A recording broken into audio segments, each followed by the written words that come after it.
Hey everyone, I'm Mr. Willis, and this is your Macro Minute on expansionary fiscal policy.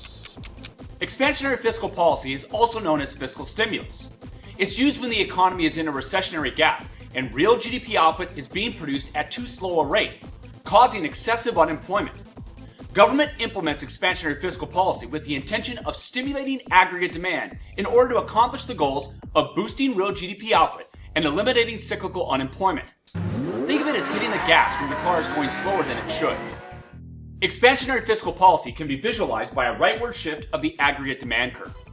It can also be visualized by a movement leftward along the short-run Phillips curve, which indicates an increase in the inflation rate and a decrease in the unemployment rate at the same time. Government has two expansionary policy options: increase government spending or decrease personal taxes.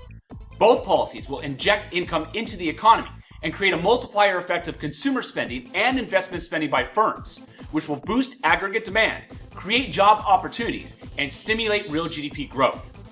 This growth should close the recessionary gap that exists and return the economy to full employment.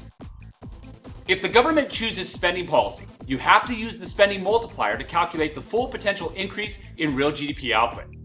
When government uses tax policy, you have to use the tax multiplier to calculate the full potential increase in real GDP output. Fiscal stimulus boosts aggregate demand, increases real GDP output, decreases the unemployment rate, increases income and consumption levels, and improves the standard of living. However, it'll also cause demand pull inflation. This decreases real wages, as each dollar earned by workers has less purchasing power. It also leads to a decrease in net exports, as foreign consumers buy fewer exports because they're now more expensive. Expansionary fiscal policy also leads to budget deficit.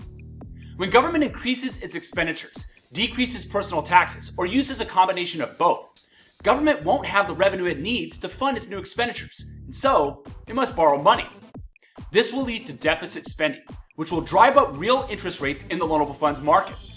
Domestic firms will decrease investment spending in order to avoid paying higher interest on every dollar that they borrow, leading to crowding out in the aggregate economy. Thank you so much for watching. That's expansionary fiscal policy, and this has been your Macro Minute.